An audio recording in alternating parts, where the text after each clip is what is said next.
CP 2021-22, 2024-25 കാലത്ത് വളർച്ച 15.8% ഉയർന്നു. ഈ സർക്കാരിൻ്റെ കാലത്ത് നികുതിയേതര വരുമാന വളർച്ച 17.4% ഉയർന്നു. ഈ ബജറ്റ് പ്രസംഗത്തിൽ ധനമന്ത്രി പറഞ്ഞതാണ് ഞാൻ കോട്ട് ചെയ്യുന്നത്.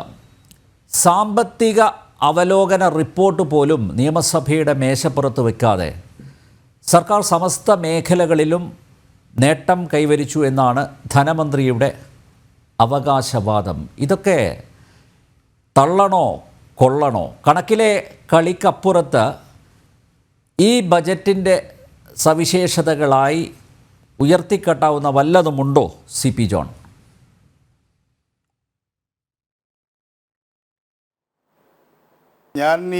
നമ്മളിപ്പോൾ ഒരുപാട് ചർച്ച കഴിഞ്ഞല്ലോ ഉച്ചയ്ക്ക് ശേഷമുള്ള അവസരത്തിൽ. നമുക്ക് കണക്കുകളിലൂടെ മാത്രം സംസാരിച്ചാൽ മതി. നമുക്ക് എല്ലാ പുസ്തകങ്ങളും നമ്മുടെ മുമ്പിലുണ്ടല്ലോ. മാത്രമല്ല സാമാന്യം ഭംഗിയായിട്ട് അത് ഗവൺമെൻറ് അടിച്ചു തന്നിട്ടുണ്ട്. ഒരു പോപ്പുലർ വെർഷനും അടിച്ചിട്ടുണ്ട്. അതെ. അപ്പം ഞാൻ ഈ ഗവൺമെൻറ്റിൻ്റെ എക്സ്പെൻഡിച്ചറിൻ്റെ കണക്ക് മാത്രം പറയാം. 21-22 1.63 ലക്ഷം കോടിയാണ്. പക്ഷേ 22-23 1.58 ഞാൻ പുസ്തകത്തിൽ നിന്ന് വായിക്കുകയാണ്. അത് കഴിഞ്ഞ് 1.59 കഷ്ടിച്ചൊന്ന് ഉയരുമ്പോഴും 21-22 എത്തുന്നില്ല. 23-24 എക്സ്പെൻഡിച്ചറിൽ. അതേപോലെ തന്നെ 24-25 1,84,000 കോടിയാണ് ബജറ്റ് എസ്റ്റിമേറ്റ് ചെയ്തത്. അതാണല്ലോ കറണ്ട് ഇയർ. ആ കറണ്ട് ഇയറിൽ ഇപ്പോൾ നിൽക്കുന്നത് 1.78 നിൽക്കുന്നത്. അത് റിവൈസ്ഡ് എസ്റ്റിമേറ്റ് ആണ്. പക്ഷേ കൃത്യമായി CAGയുടെ റിപ്പോർട്ടിൽ നിന്ന് നമ്മൾ എടുക്കുമ്പോൾ കാണാൻ കഴിയുന്നത് അവർ ബുക്ക് ചെയ്തിട്ടുള്ള 1.25 1,25,000 കോടി. പക്ഷേ ബാലഗോപാൽ പറയുന്ന ബജറ്റ് സൈസ് അത് വരവും ചെലവും തുല്യമാക്കിയിട്ടുള്ള ഒരു ബാലൻസ് ഷീറ്റ് മതിയാണല്ലോ. അത് 1,98,000 കോടി രൂപയാണ്. ഇത് യുക്തിസഹമായിട്ടുള്ള ഒരു കാര്യമല്ല. ഒന്ന്, ഇനി സ്റ്റേറ്റ്സ് ഓൺ ടാക്സ് റവന്യൂവിൽ 22-23 71,000 എന്നുള്ളത് പിന്നെ 74,000 ആയിട്ട് കൂടി. അപ്പോൾ എത്ര പെർസെൻറ്റാണ് നിങ്ങൾ നോക്കിക്കൊള്ളണം. 3/74 74 3, അപ്പോൾ 15% ഒന്നുമില്ല. അത് കഴിഞ്ഞ് അത് 84 എസ്റ്റിമേറ്റിൽ കൂടി. ഇനി കൂടുമെന്ന് പ്രതീക്ഷിക്കുന്നത് 91. ഇനി നോൺ ടാക്സ് റവന്യൂവും ഏതാണ്ട്, ഞാൻ കണക്കുകൾ വായിക്കുന്നില്ല, ഏതാണ്ട് അതുപോലെ അരിച്ച് കയറുന്നേ ഉള്ളൂ. 15,117 എന്നുള്ളത് 16,345 ആയിട്ട് മാറിയിട്ടുണ്ട്. 18 ആയിട്ടുണ്ട്. പിന്നെ വരുന്നത് സെൻട്രൽ ട്രാൻസ്ഫർ. അത് ഞാൻ വായിക്കുന്നില്ല. സെൻട്രൽ ട്രാൻസ്ഫറിൽ തീർച്ചയായിട്ടും വേണമെങ്കിൽ വായിക്കാം.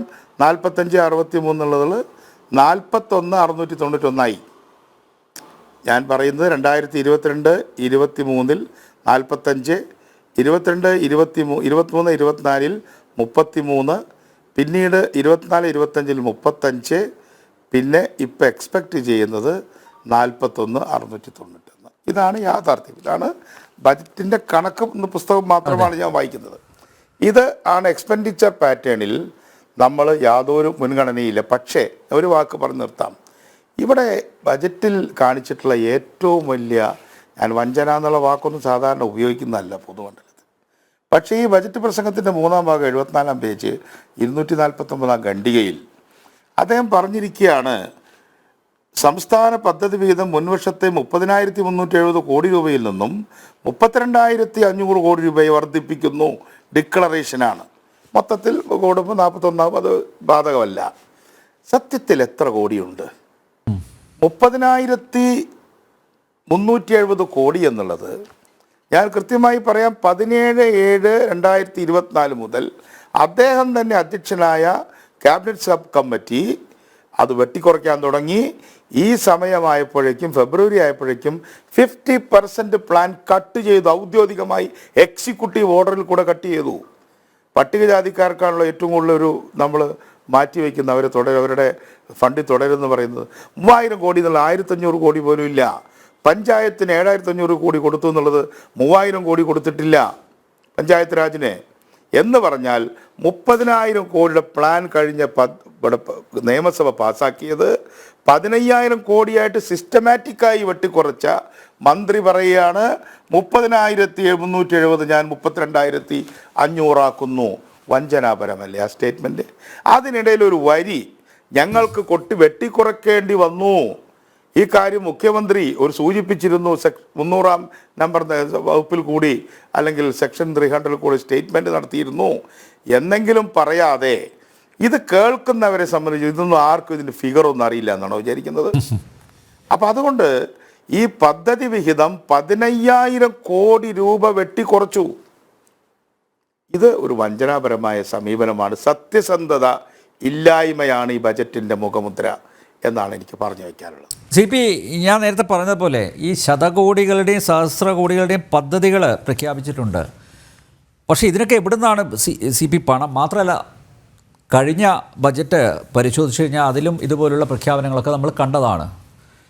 ഇവിടെ നമ്മുടെ ജനങ്ങൾ ഇത് കൃത്യമായിട്ട് വിലയിരുത്തുന്നുണ്ട് കേട്ടോ. അതിൽ പറഞ്ഞ ചിലതൊക്കെ ആവർത്തിച്ചിട്ടുണ്ട്.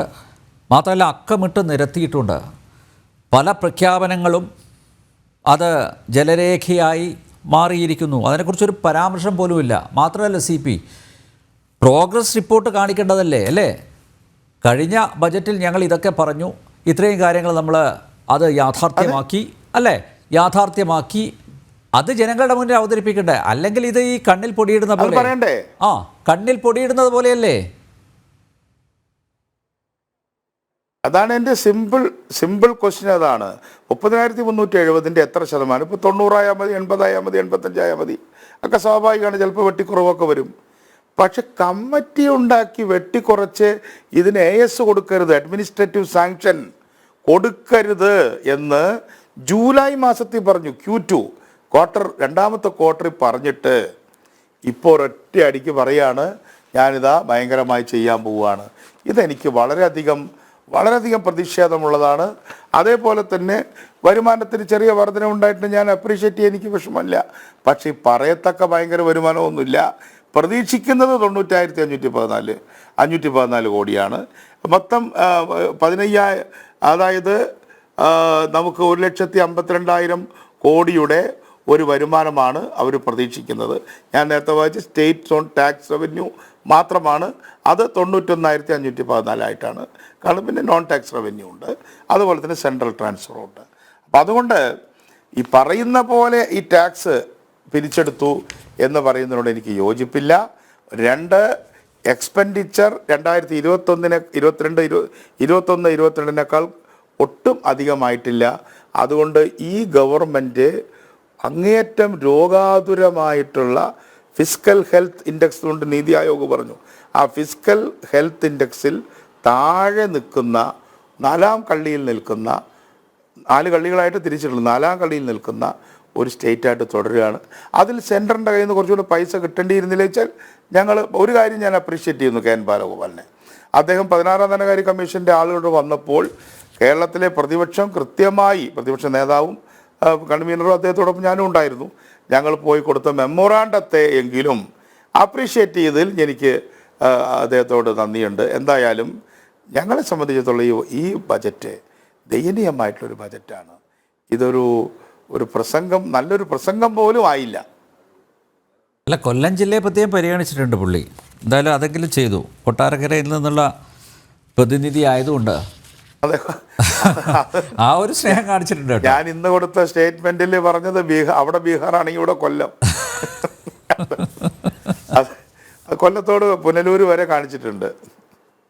അതെ, VKP ഇതാണ് അതിൻ്റെ പേര്. വിഴിഞ്ഞം, കൊല്ലം, പുനലൂർ. അതെ, വിഴിഞ്ഞം, കൊല്ലം, പുനലൂർ. പിന്നെ CP, ഇതിൽ സാധാരണക്കാർക്ക് ആശ്വാസത്തിന് വല്ല വകയുണ്ട്? ഇപ്പോൾ നമ്മളൊക്കെ പ്രതീക്ഷിച്ചത് ഇനിയിപ്പം പിന്നെ തിരഞ്ഞെടുപ്പ് വരാൻ പോവല്ലേ, തദ്ദേശ സ്വയംഭരണ സ്ഥാപനങ്ങളിലേക്കുള്ള തിരഞ്ഞെടുപ്പ് വരുന്നു, നിയമസഭാ തിരഞ്ഞെടുപ്പ് വരുന്നു, സാമൂഹ്യ സുരക്ഷാ പെൻഷൻ അത് വർദ്ധിപ്പിക്കും, ഒരു 100 രൂപയെങ്കിലും വർദ്ധിപ്പിക്കുമെന്നൊക്കെ പ്രതീക്ഷിച്ചിരുന്നു. പക്ഷേ അതുണ്ടായില്ല അല്ലേ? അത് വർദ്ധിപ്പിച്ചില്ല എന്ന് മാത്രമല്ല, ഇത്രാം തീയതിക്ക് മുമ്പായിട്ട് ഇത് മുഴുവൻ കൊടുത്തു തീർക്കുമെന്ന് പറഞ്ഞില്ല, 3 മാസത്തെ കൊടുക്കുമെന്ന് പറഞ്ഞത്. മറ്റൊരു കാര്യം വളരെ ഭംഗിയായിട്ട് അദ്ദേഹം സ്കിപ്പ് ചെയ്തു. ആ സ്കിപ്പ് ചെയ്ത് എന്താന്ന് പറഞ്ഞിട്ടുണ്ടെങ്കിൽ ക്ഷേമനിധി പെൻഷനാണ്. ക്ഷേമനിധികളെക്കുറിച്ച്, ക്ഷേമനിധികൾ അങ്ങേയറ്റത്തെ തകർച്ചയുടെ വക്കിലാണ്. 20 ലക്ഷം പേരുള്ള നിർമ്മാണ തൊഴിലാളി, 7 ലക്ഷം പേരുള്ള തയ്യൽ തൊഴിലാളി തുടങ്ങി 35 ലക്ഷം ആളുകൾ അംഗങ്ങളായിട്ടുള്ള ഒരു ക്ഷേമനിധിയുടെ ശൃംഖല കലാകാലമായി പതിറ്റാണ്ടുകളായി നമ്മൾ കെട്ടിപ്പൊക്കി എടുത്തിട്ടുള്ളതാണ്. അതിൻ്റെ അവസ്ഥ എന്താണ്? ഇപ്പോൾ കെട്ടിടം നിർമ്മിക്കുമ്പോൾ കിട്ടേണ്ട സെസ് പിരിക്കാൻ ഇന്ന നടപടി എടുത്തിട്ടുണ്ട്, നിങ്ങൾക്ക് ക്ഷേമനിധി കിട്ടും. ഇപ്പോൾ ആളുകൾ അതിൽ ചേരുന്നില്ല. ഇപ്പോൾ ഞാനൊരു യൂണിയൻ്റെ സെക്രട്ടറിയാണ്. ആളുകളെ സമീപിക്കുന്ന സമയത്ത് അവരിപ്പോൾ ഞങ്ങൾക്ക് വേണ്ട, ഇതൊന്നും കിട്ടില്ല, ഇതിപ്പോൾ സാധാരണ പെൻഷനും കിട്ടില്ല, ഈ പെൻഷനും കിട്ടില്ല, ഇനി കാശ് കളഞ്ഞിട്ട് കാര്യമില്ല എന്ന സ്ഥിതിയിൽ തൊഴിൽ അധ്വാനിക്കുന്ന കൂലിപ്പണിക്കാരാണല്ലോ ഇവരൊക്കെ, അല്ലെങ്കിൽ തയ്യൽക്കാരെ പോലുള്ള സാധാരണ മനുഷ്യർ, അല്ലെങ്കിൽ ഈറ്റ പനമ്പ് ഒക്കെ ഉണ്ടാക്കുന്ന ആളുകൾ, അവരുടെ ഗവൺമെൻറ് അല്ലേ സത്യത്തിൽ ഇടതുപക്ഷ ജനാധിപത്യ മുന്നണി ഗവൺമെൻറ്. ഇപ്പോൾ ഞങ്ങളൊക്കെ പ്രതിദാനം ചെയ്യുന്ന പാർട്ടികളൊക്കെ, ലെഫ്റ്റ് പാർട്ടികളൊക്കെ അവരിൽ ഊന്നിയിട്ടാണ് നിൽക്കുന്നത്. അവർക്ക് ഒരു ആനുകൂല്യവും അധികമായി കൊടുത്തില്ല എന്ന് മാത്രമല്ല, അവരടച്ച പണം കൊണ്ട് അവർക്ക് തിരിച്ചു കൊടുക്കേണ്ട ആനുകൂല്യങ്ങൾ പോലും പ്രഖ്യാപിക്കുന്നതിൽ ഈ ഗവൺമെൻറ് ലേബർ സെക്ടറിൽ ദയനീയമായിട്ടുള്ള പരാജയമാണ്. നമ്മുടെ കിഫ്ബി പെട്ടിക്കകത്തായോ?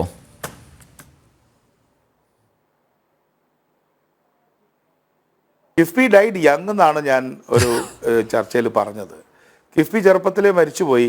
പക്ഷെ നാടൻ ഭാഷയിൽ പറയും, വന്ന വെള്ളം നിന്ന വെള്ളവും കൊണ്ടുപോയി എന്നൊരു ചൊല്ലുണ്ട് ഞങ്ങളുടെ നാട്ടിലൊക്കെ, കൃഷിക്കാർ പറയും. എന്ന് പറഞ്ഞതുപോലെ കിഫ്ബി വന്ന വെള്ളം നിന്ന വെള്ളം എന്ന് പറയുന്നത് നമ്മുടെ പ്ലാനാണ്. പ്ലാനിനെ കൊന്നു, കിഫ്ബിയും മരിച്ചു. നമ്മൾ പണ്ട് ഒരു ചുരുക്കപ്പേര് പറയുമല്ലോ, നിന്നെയും കൊല്ലും ഞാനും ചാവും എന്ന് പറഞ്ഞ പോലെയാണ് കിഫ്ബി നിൽക്കുന്നത്. കിഫ്ബി വന്നിട്ട് പ്ലാനിനെ കൊന്നു, എൻ്റെ കിഫ്ബി മരിച്ചു. അപ്പം നിന്നെ കൊല്ലും ഞാനും ചാവും എന്നുള്ളതാണ് കിഫ്ബിയുടെ പ്രഖ്യാപനം. ഇനിയിപ്പോൾ കിഫ്ബിയിൽ നിന്നും റവന്യൂ ജനറേറ്റ് ചെയ്യുമെന്ന് കണ്ടുപിടിച്ചിരിക്കുന്നു. ഇന്നൊരു പത്രത്തിൽ തോമസ് ഐസക് പറഞ്ഞിട്ടുണ്ട്, ഞങ്ങൾക്ക് ഇനി റവന്യൂ ജനറേറ്റ് ചെയ്യാൻ പറ്റാത്ത സ്ഥിതിയാണ്. നേരത്തെ പറഞ്ഞതല്ലേ, നമ്മുടെ അബ്രാഹ്മനെ പോലുള്ള ഉദ്യോഗസ്ഥന്മാർ ഇവരെല്ലാം കൂടി ഇരുന്ന സമയത്ത് നമ്മളെല്ലാം, ഞങ്ങളും ഇതിൻ്റെയൊക്കെ ചെറിയ ചെറിയ കാര്യങ്ങൾ അറിയുന്നവരല്ലേ, കൃത്യമായിട്ട് പറഞ്ഞു. അന്ന് കൃത്യമായി ചൂണ്ടിക്കാണിച്ചു, പ്രതിപക്ഷം വിദഗ്ധന്മാർ ചൂണ്ടിക്കാണിച്ചു, നിങ്ങളുടെ ഈ മോട്ടോർ വെഹിക്കിളിൻ്റെയും പെട്രോൾ സെസ്സും കൊണ്ട് അടച്ചു തീരില്ല. അപ്പോൾ വലിയ ഗ്രാഫുകൾ വരയ്ക്കുകയും അതിൻ്റെ ഇൻ്റഗ്രേഷനും ഡിഫറൻസിയേഷനും ഒക്കെ കാണിച്ച് ഞങ്ങളെയൊക്കെ ബോധ്യപ്പെടുത്തി. ഞാൻ ബോധ്യപ്പെട്ടില്ല, എനിക്ക് ബോധ്യപ്പെടില്ല, അന്ന് മുതൽ ഞാൻ ബോധ്യപ്പെട്ടിട്ടില്ല. ഇപ്പോൾ ഞങ്ങൾ പറഞ്ഞത് ശരിയായിരുന്നു, കിഫ്ബിക്ക് ഒരു സ്പെഷ്യൽ പർപ്പസ് വെഹിക്കിൾ സ്റ്റാറ്റസ് കൊടുക്കണം. അന്നത്തെ പ്രതിപക്ഷ നേതാവ് പറഞ്ഞതാണ്, സ്പെഷ്യൽ സ്റ്റാറ്റസ് വെഹിക്കിൾ കൊടുത്തിട്ട്, പർപ്പസ് വെഹിക്കിൾ കൊടുത്തിട്ട് പണം ഉണ്ടാക്കാൻ. ഇപ്പം NHAI, national highway authority of India, അവർ ഇത്തിരി കൂടുതൽ പിരിക്കുമെന്ന് നമുക്ക് തോന്നും. പക്ഷേ അവർ കടമെടുത്ത പണത്തിന് തിരിച്ചു കൊടുക്കാനുള്ള ഒരു തിരിച്ചടവ് പദ്ധതി അവർക്കുണ്ട്. ഇവർക്ക് തിരിച്ചടവ് പദ്ധതിയില്ല, വാങ്ങിക്കുന്ന പദ്ധതി മാത്രമേ ഉള്ളൂ. ഇപ്പോൾ തിരിച്ചടവും ഇല്ല, മുതലും ഇല്ല, പലിശയില്ല എന്നുള്ള സ്ഥിതിയിലാണ് കിഫ്ബിയുടെ സ്ഥിതി. സി പിക്ക് തിരക്കുണ്ടെന്നറിയാം. ഒരു കാര്യം കൂടി, ഈ കിഫ്ബി വഴി ഉണ്ടായിട്ടുള്ള ഈ അമിത ഭാരം ഉണ്ടല്ലോ അല്ലേ, അപ്പോൾ അതൊക്കെ ഇനി എങ്ങനെയാണ് അത് വീട്ടുക? അത് എന്താണ്? എന്തെങ്കിലും ഇപ്പം തോമസ് ഐസക്കിൻ്റെ കാലത്ത് അദ്ദേഹത്തിൻ്റെ കയ്യിൽ മാന്ത്രിക ദണ്ഡ് ഒക്കെ ഉണ്ടായിരുന്നു. ഇപ്പം ബാലഗോപാൽ ഇത് എങ്ങനെ ഈ ഒരു പ്രശ്നത്തെ അദ്ദേഹം നേരിടും? ബാലഗോപാലിന് ഇടയ്ക്ക് ശാരീരിക അസ്വസ്ഥതകളൊക്കെ ഉണ്ടായിരുന്നു. അപ്പോൾ ഒരു ആശയക്കുഴപ്പം ഇപ്പോഴും നിലനിൽക്കുന്നില്ലേ?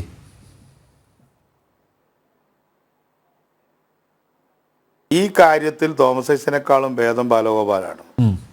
കാരണം ബാലഗോപാൽ വന്ന മുതൽ തന്നെ ഇനി ആരും കിഫ്ബി പദ്ധതിയുമായിട്ട് ഇങ്ങോട്ട് വരണ്ട എന്ന് പാർട്ടിക്കാരോടും MLA-മാരോടും ഉദ്യോഗസ്ഥന്മാരോടും പറഞ്ഞിരുന്നു. കിഫ്ബി വയബിൾ അല്ല എന്ന് ബോധ്യപ്പെട്ട ഒരു ധനമന്ത്രിയാണ് ബാലഗോപാൽ. പക്ഷേ അതിനു മുമ്പേ കിഫ്ബി എവിടെയൊക്കെയോ കയറിപ്പോയി. കിഫ്ബി പോയി ആദ്യം തന്നെ ഞാൻ നേരത്തെ പറഞ്ഞ പോലെ പ്ലാനിനെ കൊന്നു കഴിഞ്ഞ് സ്വയം മരിക്കാൻ നിൽക്കുകയാണ്. ഇപ്പം അതിനിടയിലാണ് കേന്ദ്ര ഗവൺമെൻറ് കിഫ്ബിക്ക് വേണ്ടി വാങ്ങിച്ച പൈസ നിങ്ങളുടെ പബ്ലിക് ഡെറ്റിൻ്റെ ഭാഗമാകുമെന്ന് പറഞ്ഞത്. ഇത് അങ്ങനെ ആകുമെന്നുള്ള കാര്യം എല്ലാവർക്കും അറിഞ്ഞുകൂടെ? പെട്ടെന്ന് അറിയില്ല എന്ന് പറയുകയാണോ? ഗവൺമെൻറ് ഗ്യാരണ്ടി നിന്നാൽ അത് പബ്ലിക് ഡെറ്റാണ്. അത് കിഫ്ബിക്ക് വേണ്ടി നിന്നാലും മറ്റൊരാൾക്ക് വേണ്ടി നിന്നാലും പബ്ലിക് ഡെറ്റാണ്. ഇപ്പോൾ ലേറ്റസ്റ്റ് ആയിട്ട് വന്നിട്ടുള്ള ഞാൻ അറിയുന്നത്, ഞാൻ ഇൻസൈഡർ അല്ല, ഞാൻ അറിയുന്നത് സ്റ്റോക്ക് എക്സ്ചേഞ്ചുകൾ പറയുന്നത് നിങ്ങളുടെ കിഫ്ബിക്ക് റേറ്റിംഗ് തരാൻ കഴിയില്ല. കാരണം ആളുകളോട് ബോണ്ട് എടുക്കണം എന്ന് പറയുകയാണല്ലോ. ഈ ബോണ്ട് എടുക്കുന്നവർക്ക് ഉറപ്പില്ല ഇത് തിരിച്ചു കിട്ടുമെന്ന്. ബോണ്ട് എടുത്താൽ പണവും അതിൻ്റെ പലിശ തിരിച്ചു കൊടുക്കണ്ടേ? അപ്പോൾ കടമെടുത്തിട്ടുള്ള നമ്മൾ ഇംഗ്ലണ്ടിൽ പോയിട്ട് ലണ്ടനിൽ പോയിട്ട് സ്റ്റോക്ക് എക്സ്ചേഞ്ചിൽ ബെല്ലടിച്ചു എന്നൊക്കെ പറയുന്നത് അവിടെ ഷെയർ ഫ്ലോട്ട് ചെയ്തൊന്നുമല്ല, അത് കടപ്പത്രമാണ് എടുത്തത്. അത് 9 മസാല ബോണ്ടാണെങ്കിൽ കടമാണ്. അപ്പോൾ ആ കടം 9.2%. അപ്പോൾ അങ്ങനെയുള്ള കടം എടുക്കാൻ പോലും നിങ്ങൾക്ക് റേറ്റിംഗ് ഇല്ല. നിങ്ങളുടെ റേറ്റിംഗ് ഇല്ലാത്തതിൻ്റെ മെയിൻ കാരണം നിങ്ങളിങ്ങനെ ചിലവഴിച്ചുകൊണ്ടിരിക്കുകയാണ്, തിരിച്ചു വരുന്നില്ല. ഗവൺമെൻറ്റിൻ്റെ ഈ ചെറിയ ഈ മോട്ടോർ വെഹിക്കിളും അല്ലെങ്കിൽ ഈ പറയുന്ന സെസ്സും റോഡ് സെസ്സും കൊണ്ടൊന്നും കാര്യമില്ല എന്ന ബോധ്യം വന്നതോടുകൂടി കിഫ്ബിയുടെ ആർക്കിടെക്ചർ, ഫിനാൻഷ്യൽ ആർക്കിടെക്ചർ ഇന്ന് തകർന്നു വീണിരിക്കുന്നു എന്നതാണ് യാഥാർത്ഥ്യം. ഒരൊറ്റ ചോദ്യം കൂടി. ഇനി അതിനെ റിവൈവ് ചെയ്തെടുക്കാൻ കിഫ്ബിയെ പൂർണ്ണമായും ഉടച്ചു വാർക്കണം. യെസ്, കേന്ദ്ര സാമ്പത്തികമായി ഞെരുക്കുന്നു. ഞാൻ ഇരിക്കാം, കുഴപ്പമില്ല. ആണോ? കേന്ദ്ര സാമ്പത്തികമായി ഞെരുക്കുന്നു. പക്ഷേ നമ്മുടെ കയ്യിൽ ഒരു പ്ലാൻ ബി ഉണ്ട് എന്ന് ധനകാര്യമന്ത്രി പറഞ്ഞിട്ടുണ്ടല്ലോ. പക്ഷേ ആ പ്ലാൻ ബി എന്താണെന്ന് ബജറ്റിലൊന്നും കാണുന്നില്ല.